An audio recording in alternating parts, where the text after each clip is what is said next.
আমি এখানে যে ইকোসিস্টেমের কার্যক্রম সম্পর্কে বলেছি, ইকোসিস্টেমের কার্যক্রম সম্পর্কে বলা হয়েছে। তার মধ্যে একটা আছে হচ্ছে শক্তি প্রবাহ। সকলেই বুঝতে পারছো যে শক্তি প্রবাহ বলতে আমরা জানছি যে শক্তি চলমান একটা বিষয় থাকবে।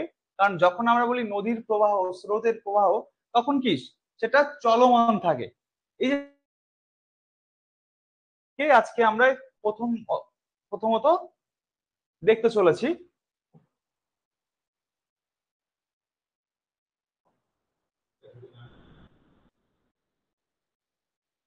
আচ্ছা দেখো, বলছে বিপাক ক্রিয়া সম্পন্ন করার জন্য জীবের শক্তি এবং শক্তি প্রবাহের প্রয়োজন। তাহলে শক্তিটা কিসের জন্য প্রয়োজন? জীবের শক্তি প্রবাহের প্রয়োজন কিসের জন্য? বিপাক ক্রিয়া সম্পূর্ণ করার জন্য। হ্যাঁ, তাহলে বিপাক ক্রিয়া সম্পূর্ণ করার জন্য জীবের শক্তি এবং শক্তি প্রবাহের প্রয়োজন, যেটি উৎপাদকের, এটা মাথায় রাখতে হবে, যেটি উৎপাদকের থেকে খাদ্য ও খাদকের দিকে প্রবাহিত হয়। এই প্রবাহ একমুখী, এটাও মানতে হবে। তাহলে শক্তি প্রবাহ একমুখী, ঠিক আছে। শক্তি প্রবাহ কখনোই বিপরীতমুখী হয় না। যেমন শক্তির প্রবাহ কখনো খাদক থেকে উৎপাদকের দিকে ধাবিত হয় না। দেখো, খাদক থেকে উৎপাদকের দিকে কিন্তু ধাবিত হয় না। তাহলে এটা আমরা ডিটেলস পড়বো। এবার এখানে দেখো, আমরা এই পাশে দেখতে পাচ্ছি শোষণ ক্রিয়ায় বিনষ্টকারী শক্তি। আর সকলে জানি আমরা মানে সমস্ত শক্তির উৎস কি? সমস্ত শক্তির উৎস কি? এই সূর্য। সূর্য হচ্ছে কি সমস্ত শক্তির উৎস। এই সৌরশক্তি যেটা রয়েছে, সেই সৌরশক্তি কি করছে? উৎপাদক সৌরশক্তিটাকে রাসায়নিক শক্তিতে রূপান্তরিত করছে, তাই না? রাসায়নিক শক্তিতে রূপান্তরিত করছে। আচ্ছা, এবার এই উৎপাদক কি করছে? উৎপাদককে খাচ্ছে আবার তৃণভোজী প্রাণী। তাহলে প্রথমে সৌরশক্তি হচ্ছে সমস্ত শক্তির উৎস, সেখান থেকে উৎপাদক সৌরশক্তিকে কি করছে? রাসায়নিক শক্তিতে রূপান্তরিত করে, হ্যাঁ, সালোক সংশ্লেষ পদ্ধতিতে কি করছে? খাদ্য তৈরি করছে। তৈরি করার পর সেই খাদ্য খাচ্ছে তৃণভোজী, তৃণভোজীর থেকে চলে যাচ্ছে মাংসাশী। তাহলে একটা লেভেলে যাচ্ছে, তো একই দিকে যাচ্ছে। সকলে বুঝতে পারছি? তাহলে সমস্ত শক্তির উৎস আমাদের সূর্য, সেখান থেকে উৎপাদক খাদ্য তৈরি করলো সৌরশক্তিকে কাজে লাগিয়ে, উৎপাদক থেকে আবার তৃণভোজী এই উৎপাদককে ভক্ষণ করছে, খাচ্ছে, তৃণভোজীকে আবার কোন একটা মাংসাশী খাচ্ছে। তাহলে শক্তি কিন্তু একদিকেই প্রবাহিত হচ্ছে, এই শক্তিটা একদিকেই প্রবাহিত হচ্ছে। আচ্ছা, এবার দেখো উৎপাদক আর এই মাংসাশী প্রাণী একটা সময় কি হচ্ছে? মারা যাচ্ছে, একটা সময় মারা যাচ্ছে। হ্যাঁ, যখনই মারা যাচ্ছে তখন সেটা কি হয়ে যাচ্ছে? বিয়োজিত হচ্ছে। অর্থাৎ সেটাকে আমরা কি বলছি? বিয়োজক পদার্থ। এবার এই বিয়োজক পদার্থ যখন হচ্ছে, তখন কি দেখা গেল? কোনো একটা পাতা, প্লাস দেখা গেল কোনো দেহবশেষ, এই যে বিয়োজিত হচ্ছে, বিয়োজিত হয়ে সেটা কি মাটিতে মিশে যাচ্ছে। মাটিতে মিশে যাচ্ছে, সেই মাটি থেকে আবার কি হচ্ছে? গাছের সৃষ্টি হচ্ছে। বুঝতে পেরেছি? এটুকু এটুকু বুঝতে পেরেছি সকলে? তাহলে শক্তি প্রবাহ হচ্ছে কিন্তু একমুখী, এটা মনে রাখতে হবে যে শক্তি প্রবাহ কখনোই বিপরীতমুখী হয় না, শক্তি প্রবাহ হচ্ছে একমুখী, ঠিক আছে। এই প্রবাহ একমুখী, শক্তি প্রবাহ কখনোই বিপরীতমুখী হয় না। যেমন শক্তি প্রবাহ কখনোই খাদক থেকে উৎপাদকের দিকে ধাবিত হয় না। খাদক কে আছে এখানে? তৃণভোজী। এটা কি এইভাবে আছে? এইভাবে নেই। আছে কিভাবে? এইভাবে আছে, তাই না? তাহলে সমস্ত শক্তির উৎস হচ্ছে আমাদের সৌরশক্তি। সৌরশক্তি থেকে চলে যাচ্ছে উৎপাদক, উৎপাদক থেকে যাচ্ছে তৃণভোজী, তৃণভোজী থেকে যাচ্ছে মাংসাশী। এবার এই উৎপাদক তৃণভোজী মাংসাশী একবারে কি হয়ে যাচ্ছে? ডিকম্পোজ হচ্ছে, অর্থাৎ বিয়োজিত হচ্ছে।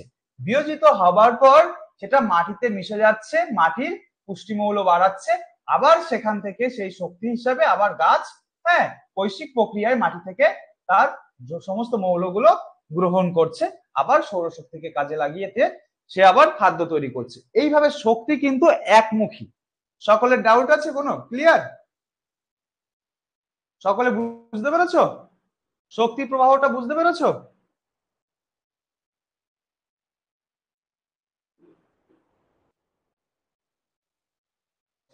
আচ্ছা, তাহলে নেক্সট যাই আমরা। শক্তি প্রবাহ বুঝলাম। এবার দেখো খাদ্য স্তর বা যেটাকে আমরা বলি ট্রফিক লেভেল, তাই না? খাদ্য স্তর, স্তর কথার অর্থ এই যে প্রতিটি ধাপ, প্রতিটা ধাপ, তাই স্তর আমরা বলছি এখানে খাদ্য স্তর। ঠিক আছে, তাহলে আমাদের এখানে আগে আমরা দেখবো যে কি বলেছে। বলেছে খাদ্য শৃঙ্খলের মধ্যে জীব যে অবস্থান দখল করে তাই হলো ট্রফিক লেভেল। এটা ভালো করে বোঝো। খাদ্য শৃঙ্খলের মধ্যে জীব যে অবস্থান দখল করে তাই হলো ট্রফিক লেভেল। অর্থাৎ ট্রফিক লেভেলটা কি? ট্রফিক লেভেলটা হচ্ছে এই একটা 1 নাম্বার, এটা 2 নাম্বার, এটা 3 নাম্বার, এটা 4 নাম্বার, এটা 5 নাম্বার। এই যে 5টা স্টেপ রয়েছে, এই প্রতিটা স্টেপটা এক একটা কি ট্রফিক লেভেল। এই স্টেপ গুলোই হচ্ছে আমাদের কি বললাম, ট্রফিক লেভেল।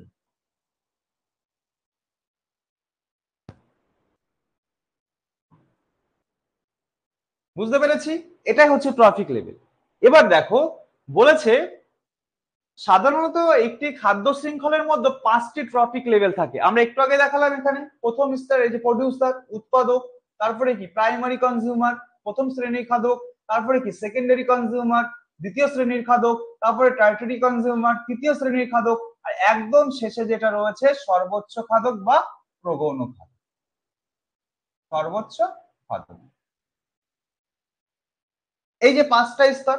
এবার তোমাদের মনে হতে পারে যে আমরা তো পড়ে এসেছি প্রথম শ্রেণীর খাদক, দ্বিতীয় শ্রেণীর খাদক, তৃতীয় শ্রেণীর খাদক, তাহলে স্যার আবার এখানে সর্বোচ্চ খাদক কোথা থেকে আসলো? দেখো সেই লাইনটা এখানে সুন্দর করে দেওয়া আছে। 5টি ট্রফিক লেভেল থাকে, তবে 6 বা 6-এর অধিকও থাকতে পারে। খাদ্য শৃঙ্খলের ট্রফিক লেভেলের সংখ্যা নির্ভর করে শক্তি উৎপাদক থেকে কি পরিমাণ জীব সেখানে বিরাজ করছে। শক্তি উৎপাদক থেকে কি পরিমাণ জীব সেখানে বিরাজ করছে, এই জায়গাটাই হচ্ছে আমাদের মেন জিনিস। যেখানে যে প্রডিউসার রয়েছে উৎপাদক, এই উৎপাদককে আমাদের খাচ্ছে কি প্রথম শ্রেণীর খাদক, প্রথম শ্রেণীর খাদককে খাচ্ছে কি দ্বিতীয় শ্রেণীর খাদক, দ্বিতীয় শ্রেণীর খাদককে কে খাচ্ছে তৃতীয় শ্রেণীর খাদক, তৃতীয় শ্রেণীর খাদক দেখো এখানে একটা ক্যাট রয়েছে, সেই ক্যাটটাকে কে খেতে পারে? বাজ পাখি খেতে পারে, সাপকে খেতে পারে। এবার যদি এই বাজ পাখিকে আবার কেউ খেতে পারে তাহলে সেটা কিন্তু আর একটা লেভেল স্তর হয়ে গেল, অর্থাৎ 6 নাম্বার লেভেল হতে পারে। 6 নাম্বার লেভেলে দেখা গেল কোনো একটা প্রাণী রয়েছে তাকে আবার কেউ একজন খাচ্ছে, তো সেটা 7 নাম্বারও কিন্তু হতে পারে। বোঝা গেছে? এই যে প্রতিটা স্টেপ রয়েছে, সেই প্রতিটা স্টেপই হচ্ছে এক একটা ট্রফিক লেভেল। এটা নিয়ে বললাম একটা লেভেল, এটা একটা, এটা একটা, এটা একটা, এইভাবে। বুঝতে পেরেছি সকলে ট্রফিক লেভেলটা কি? আচ্ছা সকলে একটু রেসপন্স করবে, বুঝতে পেরেছি? আচ্ছা দেখো এটা নিয়ে সমস্যার কোনো বিষয় নেই। তাহলে আমাদের এখানে মনে রাখতে হবে সাধারণত একটি ট্রফিক লেভেলে বা খাদ্য স্তরে কটি লেভেল থাকে? আমরা তখন বলবো 5টি লেভেল থাকে। আচ্ছা এক বা একের অধিক যখন 5টি হচ্ছে, 5টির অধিক কখন হচ্ছে? খাদ্য শৃঙ্খল ট্রফিক লেভেলের সংখ্যা নির্ভর করে শক্তি উৎপাদক থেকে কি পরিমাণ জীব সেখানে বিরাজ করছে। এই লাইনটা মনে রাখতে হবে যে কখন বেশি হচ্ছে, শক্তি উৎপাদক থেকে কি পরিমাণ জীব সেখানে বিরাজ করছে। উৎপাদককে প্রডিউসার, অর্থাৎ আমাদের যে সবুজ উদ্ভিদ রয়েছে তাকেই আমরা উৎপাদক বলছি। তারপরটাই দেখো, এটুকু বুঝতে পেরেছি। আজকে অনেকটা বড় রয়েছে তো, না বুঝতে পারলে জিজ্ঞাসা করবে। এবার দেখো খাদ্য শৃঙ্খল, শৃঙ্খল কথার অর্থ কি? শৃঙ্খল কথার অর্থ হচ্ছে কি? সকলে আমাকে জানাও তো শৃঙ্খল কথার অর্থ কি? শৃঙ্খল কথার অর্থ কি? বুবাই ক্লিয়ার স্যার, ওকে। আগে বলো শৃঙ্খল কথার অর্থ কি? শৃঙ্খল কথার অর্থ কি সকলে একটু বলবে? শৃঙ্খল কথার অর্থ, শৃঙ্খল কথার অর্থ হচ্ছে আমরা শিকল বলতে পারি বা শ্রেণীবদ্ধ ভাবে পরপর কিছু রয়েছে, চেন, যেটাকে ইংরেজিতে আমরা বলছি কি চেন, তাই না? তাই খাদ্য শৃঙ্খলকে আমরা বলছি ফুড চেন। ফুড চেন বলছে একটি শৃঙ্খলে কোনো একটি জীব অপর একটি জীবের খাদ্য হিসেবে গৃহীত হয়। তাহলে দেখো এই লাইনটা, এখানে প্রডিউসার রয়েছে, এখানে প্রডিউসার রয়েছে, প্রডিউসারকে গ্রাসহপার কোনো একটা ফড়িং খেয়ে নিল, ঠিক? তাহলে এখানে আমরা এই লাইনটা পেয়ে গেলাম, একটি খাদ্য শৃঙ্খলে কোনো একটি জীব অপর একটি জীবের খাদ্য হিসেবে গৃহীত হয়। তাহলে এই যে উদ্ভিদ, উদ্ভিদকে খাচ্ছে কে? এখানে ফড়িং খাচ্ছে, এবং সেখান থেকে সে তার প্রয়োজনীয় প্রয়োজনীয় শক্তি অর্জন করে। তাহলে এ একটা শক্তি অর্জন করছে, দেখা গেল এর কাছে 100% শক্তি আছে, দেখা গেল এর কাছে ছিল 1000, যেটা আমরা শক্তি প্রাইমের একটু আগে একটু পরে করব। সেখান থেকে কনজিউম করেছে 10%, এখান থেকে আবার এ খেলো, ঠিক আছে, এ দেখা গেল 10% আছে, এ দেখা গেল 1%, এইভাবে আমরা পরে আসবো।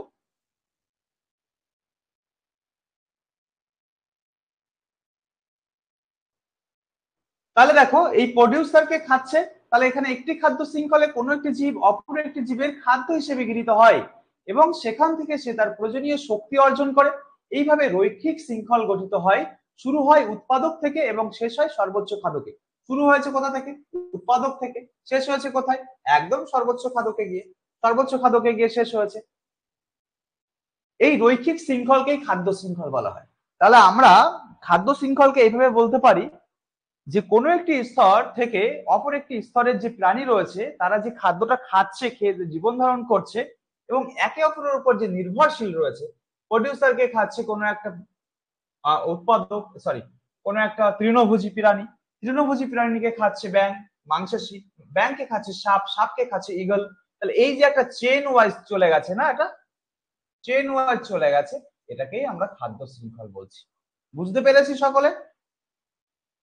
তানিশা দত্ত, চেন, হ্যাঁ একদম চেন। তাহলে দেখো একটি খাদ্য শৃঙ্খলে কোনো একটি জীব অপর একটি জীবের খাদ্য হিসেবে গৃহীত হয় এবং সেখান থেকে সে তার প্রয়োজনীয় শক্তি অর্জন করে। এইভাবে রৈখিক শৃঙ্খল গঠিত হয়, যা শুরু হয় উৎপাদক থেকে এবং শেষ হয় সর্বোচ্চ খাদক থেকে। তাহলে খাদ্য শৃঙ্খল কোথা থেকে শুরু হয়? খাদ্য শৃঙ্খল শুরু হয় উৎপাদক থেকে, আর শেষ হচ্ছে কোথায়? শেষ হচ্ছে একদম, বলো কোথায়? একদম শেষ হচ্ছে আমাদের প্রগৌণ খাদক, বা কি বললাম, সর্বোচ্চ খাদকে গিয়ে শেষ হয়ে যাচ্ছে। তাহলে এখান থেকে শুরু, এটা আমরা বুঝতে পেরেছি। খাদ্য শৃঙ্খল শুরু হয় প্রডিউসার থেকে আর এখানে গিয়ে শেষ হচ্ছে সর্বোচ্চ খাদকে গিয়ে শেষ হচ্ছে। ঠিক? সকলের ক্লিয়ার?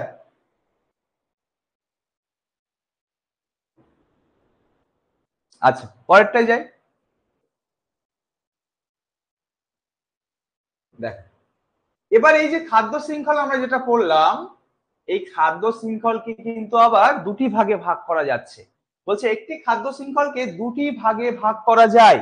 একটা হচ্ছে চারণ খাদ্য শৃঙ্খল, যেটাকে আমরা বলি গ্রেজিং ফুড চেইন, আর একটাকে বলা হয় মৃতজীবী খাদ্য শৃঙ্খল, যেটাকে বলা হয় ডেট্রিটাস ফুড চেইন।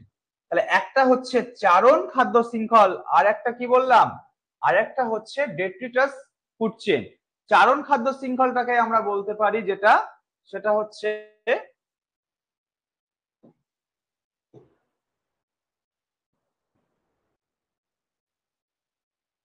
তাহলে কি হলো, একটা চারণ খাদ্য শৃঙ্খল যেটাকে বলছি গ্রেজিং ফুড চেইন, আর একটা মৃতজীবী খাদ্য শৃঙ্খল যেটাকে বলছি ডেট্রিটাস ফুড চেইন। এটুকু বুঝতে পেরেছি। এবার এর ডিটেলসটাই আমরা যাব। দেখো, চারণ খাদ্য শৃঙ্খল কি বা গ্রেজিং ফুড চেইনটা কি? বলেছে এই ধরনের খাদ্য শৃঙ্খল প্রথম খাদ্য স্তরের সবুজ উদ্ভিদ থেকে শুরু হয় এবং সর্বোচ্চ খাদকে শেষ হয়। এই ধরনের খাদ্য শৃঙ্খলের শক্তি আসে সূর্য আলোক থেকে।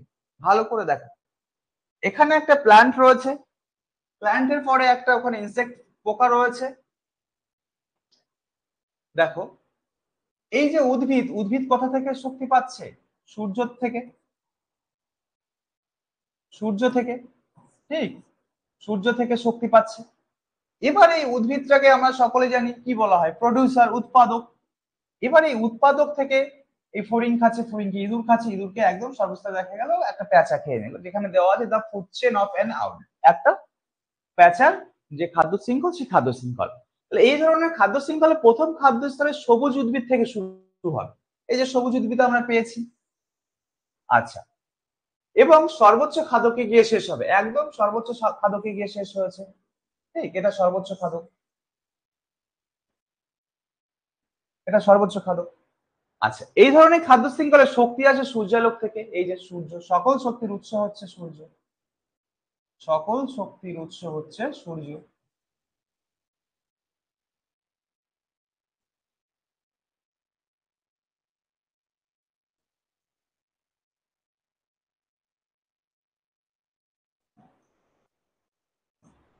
বুঝতে পেরেছি এটা? তাহলে চারণ খাদ্য শৃঙ্খল বা গ্রেজিং ফুড চেইন হচ্ছে, মাথায় রাখতে হবে এই খাদ্য শৃঙ্খলের যে শক্তিটা আসে, সেই শক্তিটা আসে কোথা থেকে? সেই শক্তিটা আসে সূর্য থেকে। আর খাদ্য শৃঙ্খলটা শুরু হয় প্রথমে তৃণভোজী থেকে, অর্থাৎ এখানে দেখো ইনসেক্ট রয়েছে, আর এখানে প্রথমে রয়েছে প্রডিউসার, যেটা প্লান্ট, কোন একটা প্লান্ট রয়েছে, হ্যাঁ, আর একদম শেষ হচ্ছে গিয়ে কি কার্নিভোরাস কনজিউমার, অর্থাৎ মাংসাশী প্রাণীতে গিয়ে বা সর্বোচ্চ খাদ্যকে গিয়ে শেষ হচ্ছে। বুঝতে পেরেছি আমরা? আচ্ছা, দেখো চারণ খাদ্য শৃঙ্খল গেল, এবার দেখো মৃতজীবী খাদ্য শৃঙ্খল, তাই না, যেটাকে আমরা বলছি ডেট্রিটাস ফুড চেইন। আচ্ছা, আমাকে এটা বলো, মৃতজীবী বলতে কি বুঝি? মৃতজীবী বলতে কি বুঝি?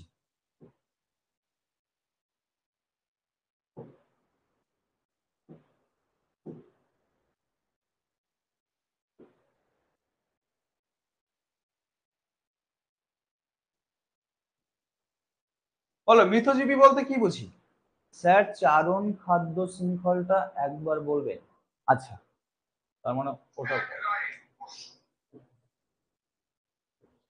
দেখো, চারণ খাদ্য শৃঙ্খলটা হচ্ছে, আমরা বললাম এই ধরনের খাদ্য শৃঙ্খল প্রথম খাদ্য স্তরে সবুজ উদ্ভিদ রয়েছে, এই যে সবুজ উদ্ভিদ রয়েছে প্রথম অবস্থাতে, ঠিক আছে, আর এই সবুজ উদ্ভিদ কোথা থেকে শক্তি পাচ্ছে? নিশ্চয় সূর্য থেকে পাচ্ছে, এই সূর্য থেকে পাচ্ছে। এবার এই সূর্য থেকে যে খাদ্য এ শক্তি পাচ্ছে, সেই শক্তিটাকে রাসায়নিক শক্তিতে ও কনভার্ট করছে। কনভার্ট করার পর এই সবুজ উদ্ভিদ থেকে কোনো একটা ইনসেক্ট খাচ্ছে, এই ইনসেক্টকে কোনো একটা প্রাণী খেলো, আর এই প্রাণীকে সর্বশেষ কোনো একটা প্রাণী খেয়ে নিল। তাহলে আমরা বুঝতে পারছি যে এই যে খাদ্য শৃঙ্খল, চারণ খাদ্য শৃঙ্খল রয়েছে, এই চারণ খাদ্য শৃঙ্খলে শক্তির উৎস হচ্ছে সূর্য, প্রথম স্থানে কি থাকছে? উৎপাদক, আর একদম সর্বশেষ স্থানে রয়েছে সর্বোচ্চ খাদ্য। এই হলো বিষয়। তাই দেখো এখানে সুন্দর করে আমাদের পয়েন্ট করে দেওয়া আছে, এই ধরনের খাদ্য শৃঙ্খল প্রথম খাদ্য স্তরে সবুজ উদ্ভিদ থেকে শুরু হয় এবং সর্বোচ্চ খাদ্যকে শেষ হয়। এই ধরনের খাদ্য শৃঙ্খলের শক্তি আসে সূর্যালোক থেকে। সমস্ত শক্তিটাই আসে কিন্তু সূর্যালোক থেকে, শুধুমাত্র এই খাদ্য শৃঙ্খল না, সমস্ত খাদ্য শৃঙ্খলের শক্তিটা আসে কি, সমস্ত শক্তির উৎস হচ্ছে সূর্য। এবার আমরা যখন ডেট্রিটাসে যাব, তখন ডেট্রিটাসে গেলে কিন্তু আলাদা একটা বিষয় আমরা পড়তে পারবো। বুঝতে পেরেছি এটা? শুভজিৎ, বুঝতে পেরেছি?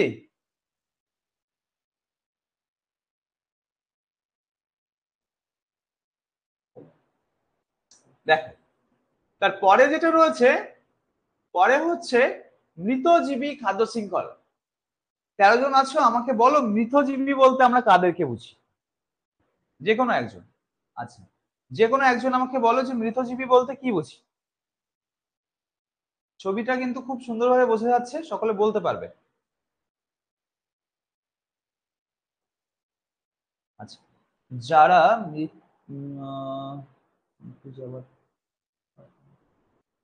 আচ্ছা, কোয়েল দাস,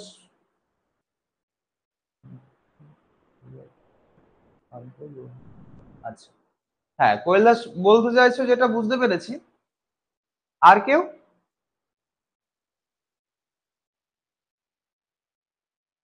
দেখো, তাহলে মৃতজীবী বলতে যেটাকে আমরা বলি কম্পোস্ট হওয়া, তাই না, পচে যাওয়া কোনো একটা জিনিস রয়েছে, ঠিক। তাহলে আমরা এটার সংখ্যাটা পরে পড়বো, আগে ছবিটা দেখে ক্লিয়ার হয়ে নি। দেখো, এখানে রয়েছে ডেড স্লিপস, অর্থাৎ মৃত পাতা রয়েছে, ঠিক আছে, সেই মৃত পাতাকে কি বলছে? উডলাউস বলে এক ধরনের যে পোকা রয়েছে, সে পোকা খাচ্ছে। আবার এই পোকাকে কে খাচ্ছে? দেখা গেল ব্ল্যাকবার্ড বলে এক ধরনের প্রাণী রয়েছে, সে খাচ্ছে। তার মানে কি, এর শক্তিটা এখান থেকে কিন্তু, এই যে ডিকম্পোজ যে জিনিসটা রয়েছে সেখান থেকে কিন্তু হচ্ছে। তাহলে আমরা এবার সংখ্যাটা যদি পড়ি, এই খাদ্য শৃঙ্খলে মৃত পচা জীবদের গলিত অংশ থেকে ক্রমান্বয়ে জীবাণুর দিকে পরিবাহিত হয়, যারা এই মৃত দেহাংশ খাদ্য হিসাবে গ্রহণ করে। এই মৃত দেহাংশকে কি করছে? খাদ্য হিসেবে গ্রহণ করছে, তাই না? এখানে এটা না থেকে কোনো একটা মাংসপিণ্ড তো থাকতে পারত, মাংসপিণ্ড থাকতে পারত, কোনো দেহবশেষও থাকতে পারত। এটা উদ্ভিদের দেহ অংশ, কিন্তু এটা কোনো প্রাণীর দেহ অংশ তো থাকতে পারতো। মৃত জিনিস কিছু এখানে থাকতো, সেখান থেকে দেখা গেল এই পোকা সৃষ্টি হয়েছে, সেই পোকাটাকে খাচ্ছে কে? ব্ল্যাকবার্ড কিংবা কোনো একটা পাখি। তাহলে এই খাদ্য শৃঙ্খলে কিন্তু প্রথম অবস্থাতে বলছে, দেখো, পচা জীবদেহের গলিত অংশ থেকে ক্রমান্বয়ে জীবাণুর দিকে পরিবাহিত হয়। এই পচা যে দেহবশেষটা রয়েছে, সেখান থেকে জীবাণু সৃষ্টি হলো। সেই জীবাণুগুলোকে কোনো একটা প্রাণী খেয়ে নিচ্ছে, পোকামাকড় খেয়ে নিচ্ছে যারা। উদাহরণ বলছে বিয়োজক, এই শৃঙ্খলে শক্তি আসে মৃত পচা গলিত জীবদেহের দেহাংশ থেকে। একটু আগে বলেছিলাম যে সমস্ত শক্তির উৎস সূর্য, কিন্তু এখানে কিন্তু সে সূর্যই শক্তির উৎস, কিন্তু এটা কি মারা গেল না, গাছটা মারা গেছে, মারা যাওয়ার পর কি হচ্ছে, সে এখান থেকে ডিকম্পোজ হচ্ছে, পচে যাচ্ছে, পচে এখানে পোকামাকড়ের সৃষ্টি হচ্ছে, পচে পোকামাকড়ের সৃষ্টি হচ্ছে। এবার সেই পোকামাকড়কে কোনো এক শ্রেণীর পাখি হোক, কোনো এক শ্রেণীর প্রাণী কি পোকামাকড়কে খেয়ে বেঁচে থাকছে। তো সেই ক্ষেত্রে এই মৃতজীবী খাদ্য শৃঙ্খলটা বজায় থাকছে। বুঝতে পেরেছি আমরা সকলে? এটাকে আমরা বলছি ডেট্রিটাস ফুড চেইন, মৃতজীবী খাদ্য শৃঙ্খল। তাহলে মৃতজীবী খাদ্য শৃঙ্খলের ক্ষেত্রে শক্তি কোথা থেকে আসে? শক্তি আসে মৃত পচা গলিত জীবদেহের দেহাংশ থেকে, মৃত পচা গলিত জীবদেহের দেহাংশ থেকে। এটা আমরা বুঝতে পারলাম। আর আমরা যখন এটা পড়েছিলাম, চারণ খাদ্য শৃঙ্খল যখন আমরা পড়েছিলাম, সেটার শক্তি আসছিল কোথা থেকে? সেটার শক্তি আসছিল হচ্ছে আমাদের এই সূর্য থেকে, সূর্যালোক থেকে। তাহলে চারণ খাদ্য শৃঙ্খলের মেন সূর্যালোক থেকে শক্তি আসছে। আর যেটা আমরা বললাম গ্রেজিং এ, আর এটা হচ্ছে এবার যাবো ডেট্রিটাস বা মৃতজীবী খাদ্য শৃঙ্খলে আমাদের শক্তি আসছে কোথা থেকে? বিয়োজক থেকে। কোথা থেকে? বিয়োজক থেকে। বুঝতে পেরেছি? হ্যাঁ, এই যে মৃত দেহাংশ খাদ্য হিসাবে গ্রহণ করা। সকলে ক্লিয়ার? শুভজিৎ মন্ডল ক্লিয়ার। আচ্ছা, তাহলে পরেরটা যাচ্ছি আমরা। এটুকু বুঝতে কারোর অসুবিধা হয়েছে? এটুকু বুঝতে কারো অসুবিধা আছে? সকল রেসপন্স করবে, 14 জন আছে।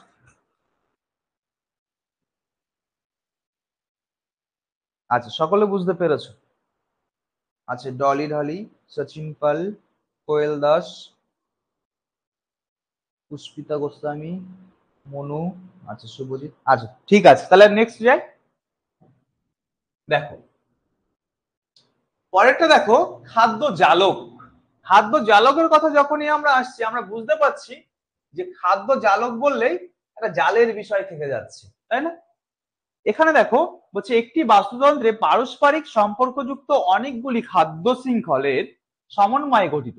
তাহলে দেখো খাদ্য জালকটা কি হচ্ছে, অনেকগুলো কিন্তু পারস্পরিক সম্পর্কযুক্ত অনেকগুলি খাদ্য শৃঙ্খলের, এটা মাথায় রাখতে হবে, অনেকগুলি খাদ্য শৃঙ্খলের সমন্বয়ে গঠিত হতে পারে, এবং কোনো একটি খাদ্য উৎস অনেকগুলি শৃঙ্খলের খাদ্য উৎস হিসাবে গ্রহণ হতে পারে। এই জায়গাটা মাথায় রাখতে হবে কি অনেকগুলি শৃঙ্খলের খাদ্য উৎস হিসেবে গৃহীত হতে পারে।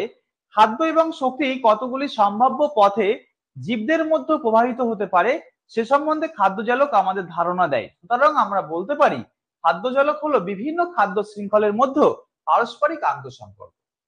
তাহলে দেখো খাদ্য শৃঙ্খল কি আছে আর ফুড চেইন, আমরা একটু আগে ফুড চেইন পড়েছি। এবার দেখো এই ফুড চেইন যদি একাধিক হয়ে যায় না, তখন সেটা আমরা বলছি ফুড ওয়েব বা খাদ্য জালক। কিভাবে? এখানে একটা ফুড চেইন আমরা একটু আগে পড়েছি, একটা ফুড চেইন রয়েছে। প্রথমে কি প্লান্টস রয়েছে, প্লান্টস কে খাচ্ছে হরিণে, হরিণকে খাচ্ছে দেখা গেল শিয়ালে, ঠিক আছে, শিয়ালটাকে আবার পচে যাচ্ছে, পচে গিয়ে আবার এখানে মৃতজীবী তৈরি হচ্ছে বা ডিকম্পোজ হচ্ছে, ঠিক, মৃতজীবী তৈরি হচ্ছে, সরি বানানটা ভুল হলো। তারপরে দেখো এ আবার সেই মৃতজীবী পদার্থ যেটা রয়েছে সেটা আবার প্লান্টসে কাজ করছে, মানে এটা এটা যেটা মরে যাচ্ছে না, এই মরে যাওয়ার কি মাটিতে মিশে যাচ্ছে, যখনই মাটিতে মিশে যাচ্ছে তখন মাটি উর্বর হচ্ছে, এই মাটি থেকে আবার কি করছে গাছ তার শক্তি সরবরাহ করছে, তার প্রয়োজনীয় যে পুষ্টি মৌলগুলো আছে সেই পুষ্টি মৌলগুলো নিচ্ছে। তাহলে এটাকে আমরা বলেছিলাম কি ফুড চেইন। এবার দেখো এই ফুড চেইনের মধ্যে, এই ফুড চেইনটাই সেম, এখানে আর একটা ফুড চেইন রয়েছে।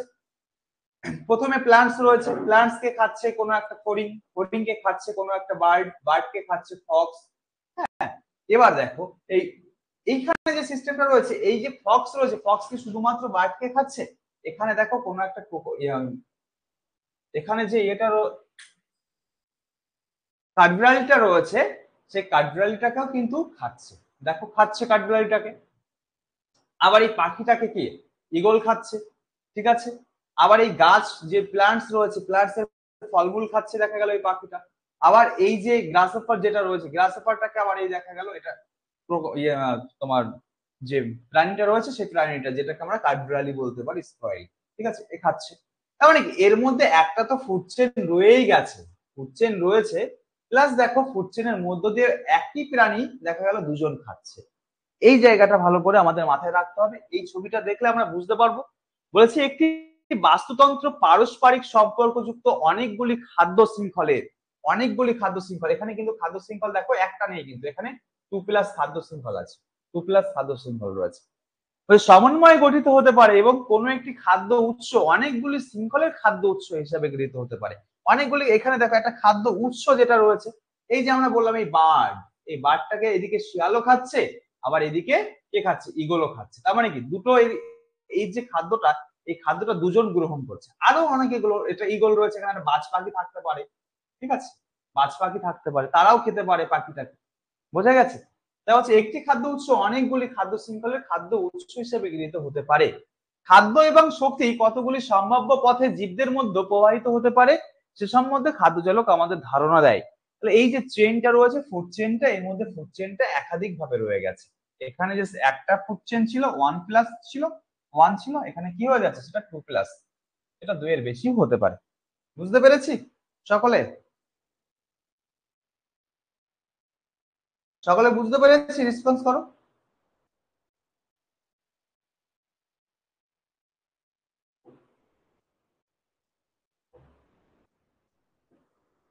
এবার দেখো খাদ্য জালক গেল, তারপরে বলেছে বাস্তু সাংস্থানিক যে প্রামিড বা ইকোলজিক্যাল প্রামিড যেটা রয়েছে সেই প্রামিড, প্রতিটি খাদ্য স্তরের বায়োমাস যেটাকে আমরা বলি জীবভর অথবা জৈব উৎপাদককে যদি প্রামিডের আকারে উপস্থাপন করা হয় তবে যে রূপ গঠিত হয় তা হলো বাস্তু সংস্থানিক প্রামিড। এই প্রামিডের ভিত্তিস্তর গঠিত হয় উৎপাদক দ্বারা এবং এই প্রামিডের সর্বোচ্চ স্থান অধিকার করে মাংসাশী সর্বোচ্চ খাদক। এটা আমার নতুন করে বলার কিছু নেই আশা করি, কারণ এই যে পিরামিড এটা আমরা ছোটবেলা থেকে সকলে জেনে এসেছি, ঠিক না? ইকোলজিক্যাল পিরামিড জিনিসটা কি? ইকোলজিক্যাল পিরামিডে কয়েকটা স্টেপ রয়েছে, যার একদম নিচে রয়েছে কি, যার একদম নিচে রয়েছে উৎপাদক, উৎপাদক, ঠিক, তারপরে রয়েছে প্রথম শ্রেণীর খাদক, তারপরে দ্বিতীয় শ্রেণীর খাদক, তারপরে তৃতীয় শ্রেণীর খাদক, চতুর্থতে রয়েছে সর্বোচ্চ খাদক, সর্বোচ্চ খাদক। এটুকু আমরা যদি বুঝতে পারি তাহলে এটাকে দেখতে একটা যে পিরামিড আকার রূপ নিয়েছে, এই যে রূপটা নিয়েছে সেই রূপটার জন্য এটাকে আমরা বলছি কি, এটাকে আমরা বলছি বাস্তু সংস্থানিক পিরামিড। এটুকু আমরা বোঝার কোনো অসুবিধা নেই আশা করি। এটা বোঝার কিছু আছে সচিন?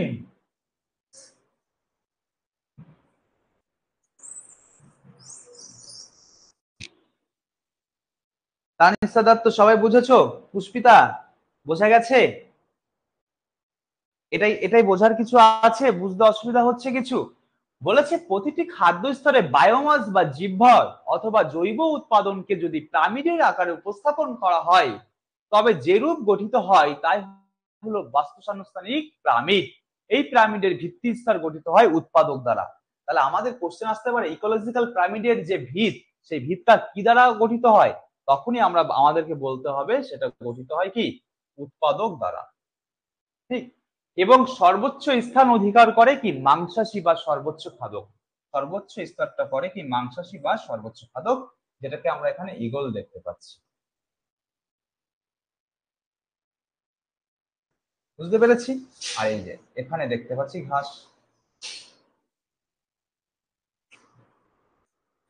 এখানে উৎপাদক দেখতে পাচ্ছি। বুঝতে পেরেছি সকলে? আচ্ছা নেক্সট যাই, ইন্টারেস্টিং আছে। দেখো তোমরা একটু আগে আমাকে কোনো কোশ্চেন করলে না, আমি যখন এটাতে জিজ্ঞাসা করলাম বাস্তু সংস্থান যেটা ইকোলজিক্যাল পিরামিডে জিজ্ঞাসা করলাম যে তোমরা কি এর মধ্যে থেকে কোনোটা ডাউট আছে, বুঝতে পারছো? তোমরা আমাকে একটা জিনিস বলতে পারতে যে স্যার আমরা বুঝতে পারছি কিন্তু জীবভরটা বা বায়োমাসটা কি বুঝতে পারছি না। আমাকে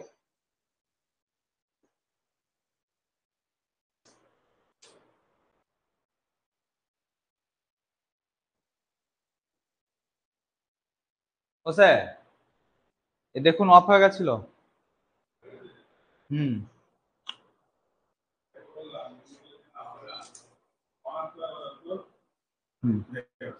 হয়ে গেছে না? না হয় এবার হচ্ছে না। তাহলে দেখো তোমরা আমাকে, আমি যখন জিজ্ঞাসা করলাম এখানে কোনো বোঝার অসুবিধা আছে, তোমরা কিন্তু কেউ আমাকে বললে বোঝার অসুবিধা নেই। তাহলে আমাকে বলো জীবভর বা বায়োমাস কি? সকলে বলো আমাকে, জীবভর বা বায়োমাস কি? যার যেটুকু নলেজ আছে সেটুকু দিয়ে বললেই হবে। জীবভর বা বায়োমাস কি আমাকে জানাও।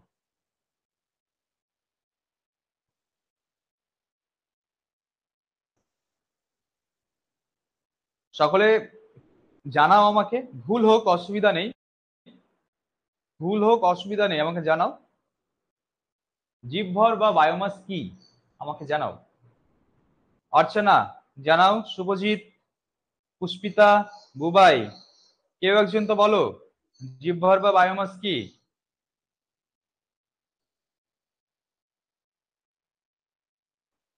আচ্ছা, আশা করি মনে হয় অসুবিধা হচ্ছে। দেখো,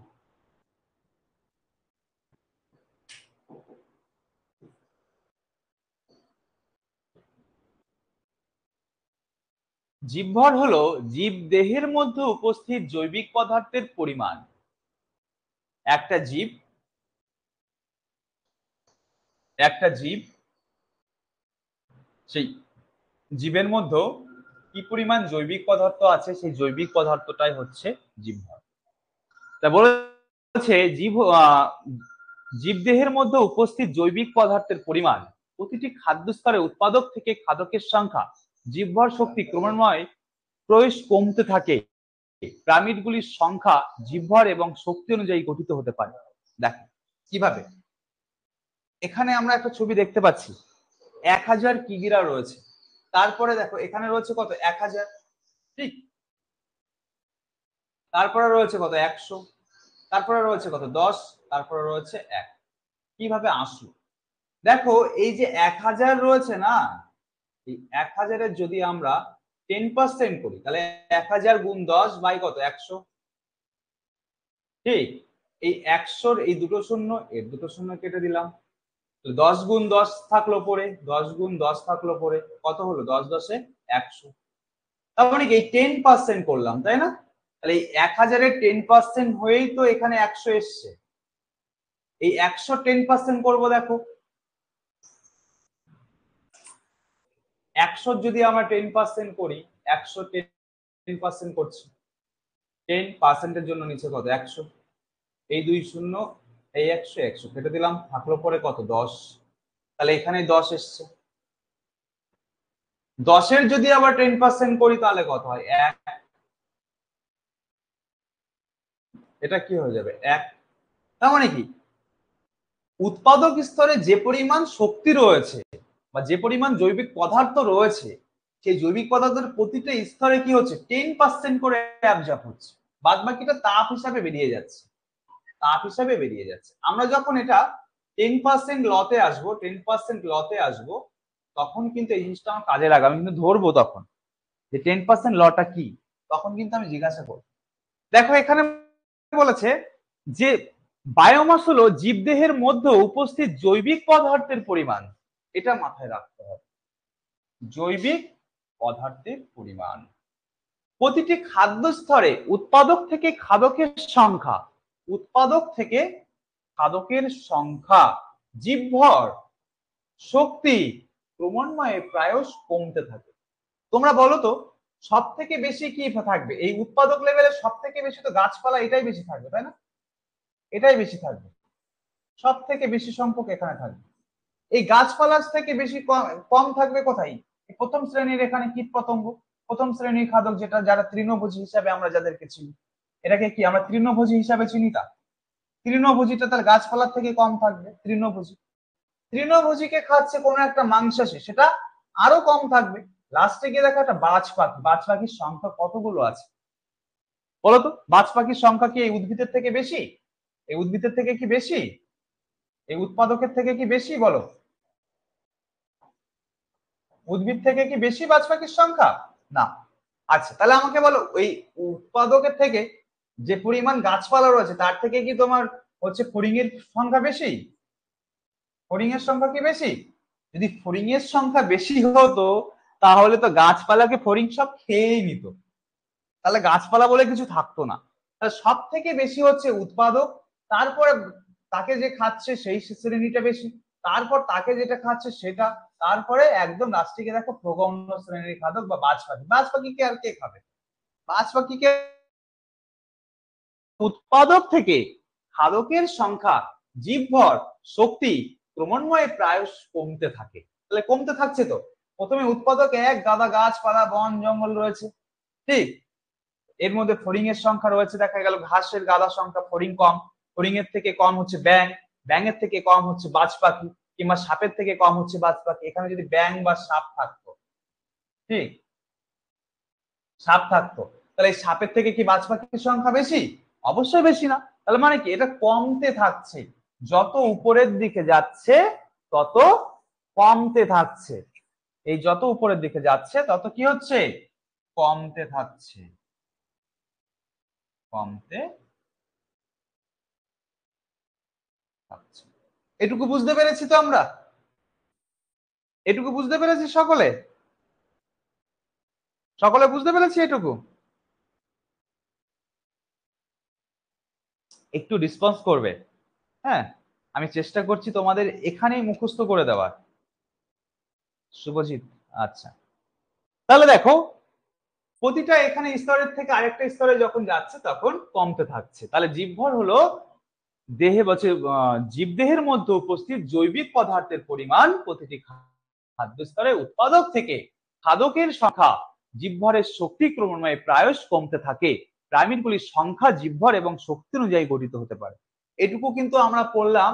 এবারে যে 10% ল এর কথা বললাম না, 10% যে লটা আছে, 10% লটা কিন্তু আমি ধরবো, আমি এখানে বুঝিয়ে দিয়েছি, পরে আছে 10% লটা আমাকে সকলে বলবে যে 10% লটা কি। তারপর দেখো,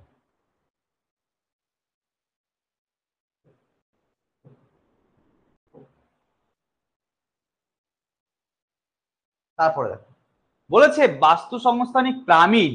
এই যে পিরামিড আমরা এত সময় ধরে পড়লাম, এই পিরামিডকে কয়টি ভাগে ভাগ করা যায় আমাকে জানাও। ইকোলজিক্যাল পিরামিডকে কয়টি ভাগে ভাগ করা যায়? সকলে মিলে একসাথে কমেন্ট করবে, কয়টি ভাগে ভাগ করা যায়? কয়টি ভাগে ভাগ করা যায়?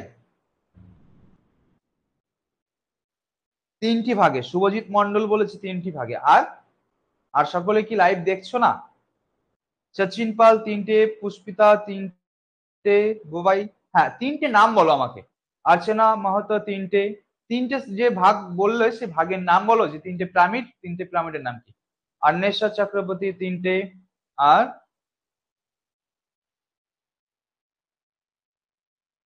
দেখো 3টে নাম আমাকে কমেন্ট করে, আমি বলে দিচ্ছি তাও এখানে। তাহলে যে ইকোলজিক্যাল যে পিরামিড রয়েছে, সেই পিরামিডকে আমরা 3টে ভাগে ভাগ করতে পারছি, তাই তো? ইকোলজিক্যাল পিরামিডকে আমরা 3টে ভাগে ভাগ করতে পারছি। প্রথমটা কি? সংখ্যার পিরামিড। দ্বিতীয়টা কি? শক্তির পিরামিড। তৃতীয়টা কি? জীবভর পিরামিড। জীবভর আমরা একটু আগে পড়লাম। তাহলে আমাদের প্রশ্নে আসতে পারে বাস্তু সংস্থানিক বা ইকোলজিক্যাল যে পিরামিড রয়েছে, সেই পিরামিডকে আমরা কটি ভাগে ভাগ করতে পারি এবং ভাগগুলি কি কি? ঠিক আছে, আমরা বলবো 3টি ভাগে ভাগ করতে পারি। 1 নম্বরে হচ্ছে সংখ্যার পিরামিড, 1 নাম্বারটা হচ্ছে সংখ্যার পিরামিড, 2 নাম্বারটা হচ্ছে শক্তির পিরামিড, 3 নাম্বারটা হচ্ছে জীবভর পিরামিড। এই 3টে ভাগ। এটা হয়তো তোমরা বুঝতে পারছো সকল? আচ্ছা, জীব, সংখ্যা, শক্তি, একদম সঠিক। বুবাই বলেছে জীব, সংখ্যা, শক্তি। হ্যাঁ, তাহলে এই যে 3টে ভাগ, এই 3টে ভাগ আমরা একটু ডিটেলসে জানতে চলেছি, দেখি কি হচ্ছে। সংখ্যার পিরামিডটা কি আছে দেখো। সংখ্যার পিরামিডটা হচ্ছে এই ধরনের পিরামিডের তৃণভূমির বাস্তুতন্ত্রে পরিলক্ষিত হতে পারে। কোনো পেইরি তৃণভূমি অঞ্চল, সেই অঞ্চলে এই সংখ্যার পিরামিডটা লক্ষ্য করা যেতে পারে। এই ধরনের পিরামিডে জীবের সংখ্যা নিচ থেকে উপরের দিকে প্রতিটি ট্রফিক স্তরে ক্রমান্বয়ে হ্রাস পেতে থাকে। সংখ্যায় অধিক হওয়ার কারণে উদ্ভিদ এই পিরামিডের সব থেকে নিচের স্তর বা ভিত্তি স্তরে অবস্থান করে, তার পরের স্তরে ঘাসফড়িং এবং তার উপরের স্তরে ইঁদুর অবস্থান অবস্থান করে। এইভাবে প্রতিটি স্তরে স্তরে জীবের সংখ্যা হ্রাস পেতেই থাকে।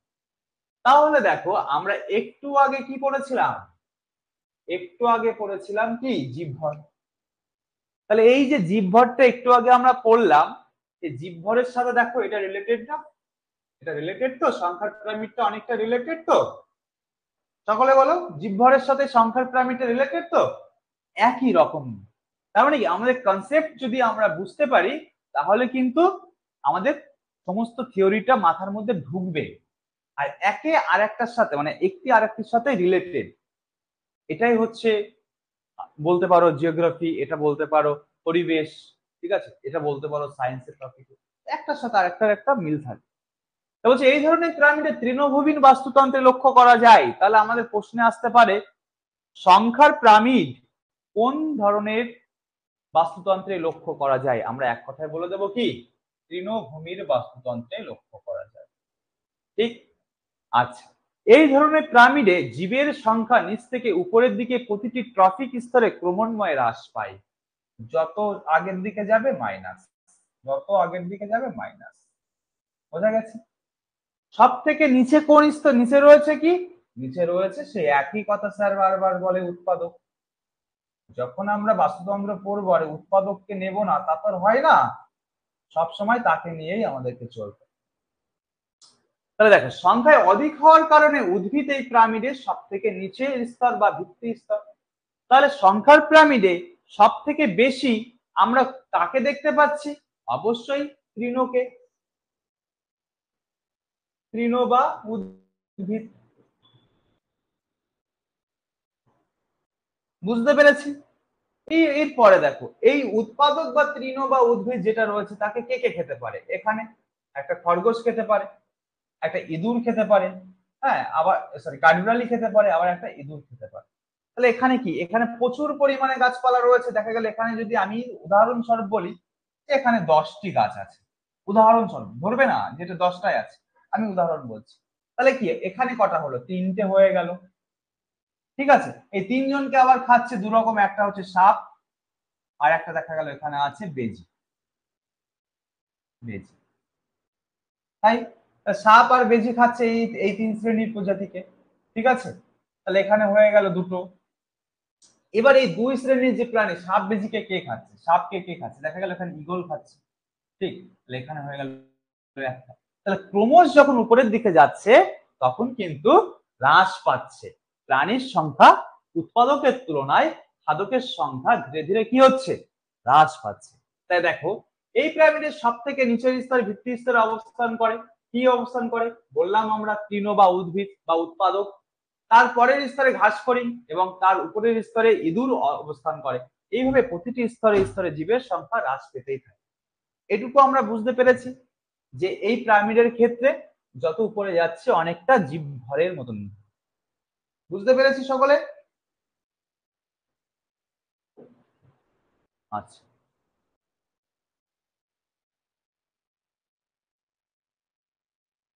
দেখো জীবভর বা বায়োমাস কি আছে, একটু আগে পড়লাম জীবভর বা বায়োমাস। বলেছে এই ধরনের পিরামিডে উপস্থিত সকল সদস্যদের প্রতিটি খাদ্য স্তরে, খাদ্য স্তর কটা আছে এখানে, একটা, এই একটা দুটো তিনটে খাদ্য স্তর আছে। ঠিক, প্রথম শ্রেণীর খাদ্য এখানে একটা রয়েছে, এখানে একটা, এখানে এই নিয়ে দুটো, এই নিয়ে তিনটে আছে, আর এটা কি উৎপাদক রয়েছে। ঠিক আছে, তা হচ্ছে ভর নির্ণয় করা হয় এই পদ্ধতিকে প্রত্যেক শক্তি স্তরে জীবদের সম্পূর্ণ শুষ্ক ওজন হিসাব অথবা বিবেচনা করা হয়। উদাহরণ হিসেবে বলা যেতে পারে স্থলজ বাস্তুতন্ত্রের উৎপাদকের জীবভরের পরিমাণ সর্বোচ্চ। তাহলে এই দেখো উদাহরণ হিসেবে বলা যেতে পারে স্থলজ বাস্তুতন্ত্রের উৎপাদকের পরিমাণ, সব ক্ষেত্রে আমরা দেখছি না উৎপাদককে নিয়ে টানাটানি করছি, উৎপাদক না হলে তো হবে না, খেতে পারবো না, খেতে না পারলে কোনো জীব বাঁচতে পারবে না। তাহলে এই উৎপাদক যে রয়েছে উৎপাদকের জীবভরের পরিমাণ সর্বোচ্চ, তাহলে আমাদের প্রশ্ন কিন্তু এখানে আসতে পারে কার জীবভর সর্বোচ্চ, তাহলে আমরা বলবো উৎপাদকের জীবভর হচ্ছে সর্বোচ্চ। কিন্তু যত উপরে ওঠা যায় দেখা যায় জীবভরের পরিমাণ কমতে থাকে উলম্ব আকৃতির হওয়ার কারণে। কিন্তু যদি আমরা জলজ বাস্তুতন্ত্রে দেখি সেখানে উৎপাদক ক্ষুদ্র ফাইটোপ্ল্যাঙ্কটন হয়, জীবভর কম কিন্তু তুলনামূলকভাবে খাদকদের জীবভর বেশি। তাই এই ধরনের পিরামিড আবার ইনভার্টেড বা উল্টানো পিরামিড হতে পারে। তাহলে এটা যদি স্থলজ বাস্তুতন্ত্রের পিরামিডটা এরকম হচ্ছে, আর যখন আমরা সমুদ্রের বাস্তুতন্ত্র বা জলজ বাস্তুতন্ত্রে যাব, ঠিক তখন কিন্তু পিরামিডটা এটার বিপরীত উল্টে যাবে, অর্থাৎ এরকম হয়ে যাবে। ঠিক আছে, এরকম উল্টে যাবে। কেন উল্টে যাবে? সেখানে ফাইটোপ্ল্যাঙ্কটন হয় জীবভর কম, কিন্তু তুলনামূলকভাবে খাদকের জীবভর বেশি, তাই এই ধরনের পিরামিড আবার ইনভার্টেড বা উল্টানো পিরামিডের মতো হয়ে থাকে। বুঝতে পেরেছি সকলে?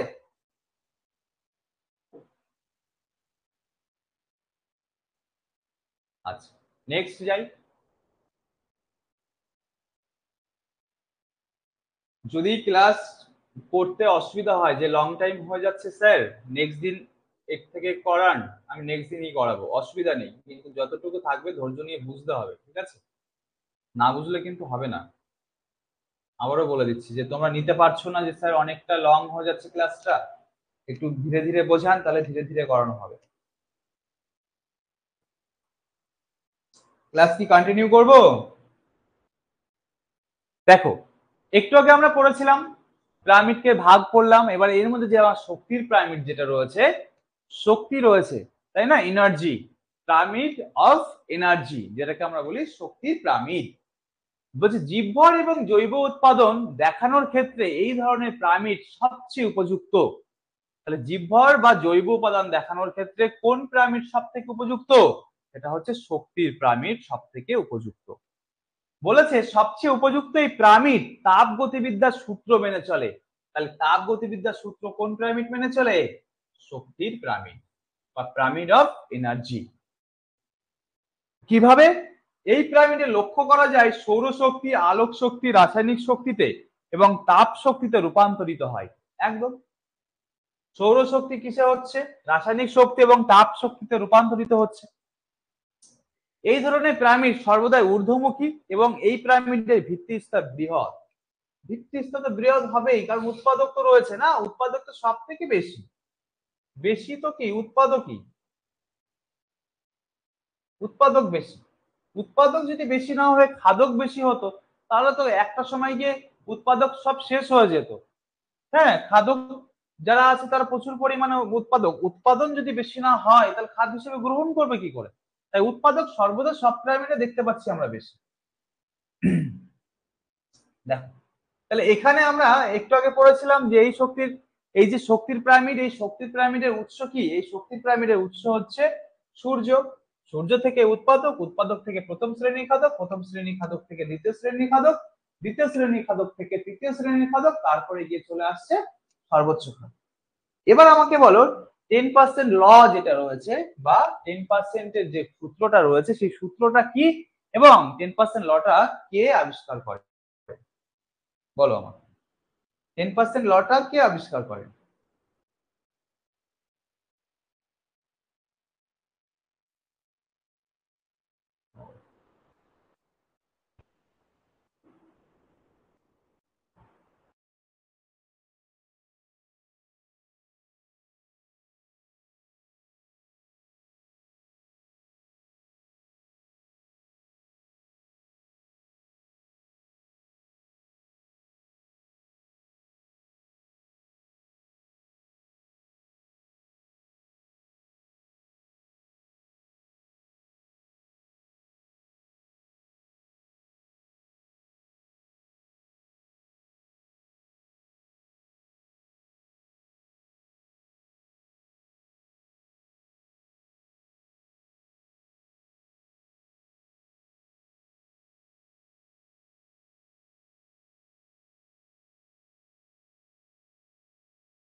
ঠিক আছে, শুভজিৎ বলছে আজ শক্তির পিরামিডটাই থাক স্যার। ঠিক আছে, এই পর্যন্ত করাবো, শক্তির পিরামিডের পর থেকে নেক্সট দিন করাবো। তাহলে দেখো, এই যে শক্তির পিরামিড, শক্তির পিরামিডে আমরা একটু আগে পড়লাম যে এখানে যে আমাদের 100% দেখা গেল, এই জিনিসটা যদি 1000 হয়, ঠিক এই জিনিসটা যদি 1000 হয়, এই 1000-এ 10% করবো, তাই না? 1000-এ 10% করতে গেলে কি 1000 ইন্টু 10 পার্সেন্টেজের জন্য 100। এই 100 কাটলাম, এটা দুটো শূন্য কাটলাম, থাকলো কত? 10 10-এ 100। এইভাবে কি শক্তি প্রতিটা স্তরে 10% করে, 10% করে, এই 10%-এর আবার এখানে 10%, মানে প্রতিটা স্তরে 10% করে, মোট শক্তির 10% করে অ্যাবজর্ব করছে। বোঝা গেছে? যদি সুন্দরভাবে তোমাদেরকে বলতে হয় 10% লটা গিয়ে বোঝাতে হবে। ঠিক 10% লটা আমরা নেক্সট দিন করবো। বলছে জীবভর এবং জৈব উৎপাদন দেখানোর ক্ষেত্রে এই ধরনের পিরামিড সবচেয়ে উপযুক্ত। এই পিরামিড তাপ গতিবিদ্যার সূত্র মেনে চলে। এইটাই আমাদের মনে রাখতে হবে। এখান থেকেই কোশ্চেন একটা দিয়ে দিতে পারে যে তাপ গতিবিদ্যার সূত্র মেনে চলে কোন পিরামিড, তাহলে আমরা তখন বলবো শক্তির পিরামিড। ঠিক আছে,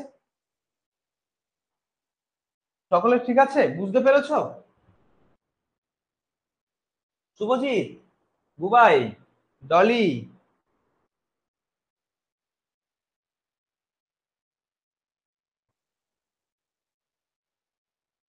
কোনো কোশ্চেন থাকলে বলতে পারো। তাহলে আমরা পিরামিডকে কটি ভাগে ভাগ করলাম, আমার সাথে একটু রেসপন্স করো। ক্লাস এই পর্যন্তই থাকছে, একটু রেসপন্স করো, দেখবো কি বুঝতে পেরেছো কি বুঝতে পারোনি।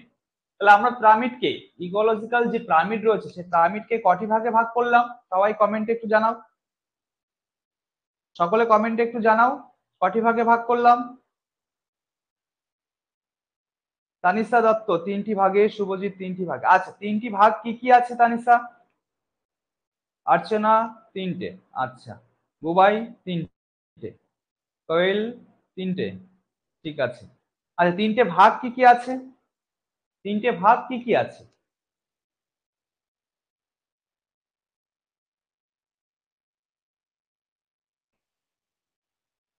সংখ্যার শক্তি আর জীবভর, একদম সংখ্যার শক্তি আর জীবভর, এটুকু তো আমরা বুঝতে পেরেছি, তাই না?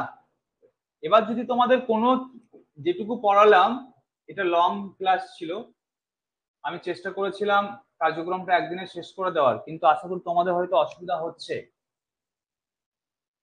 দেখো, প্রথম থেকে যদি কিছু প্রবলেম থাকে, খাদ্য জালক বা ফুড ওয়েব আমরা পড়িয়েছি, যদি কোনো অসুবিধা থাকে কারোর, কোনো অসুবিধা কি আছে?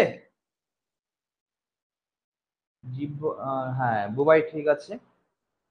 কোনো কি অসুবিধা আছে, বুঝতে অসুবিধা হচ্ছে কোনো জিনিসটা যেগুলো পড়ালাম?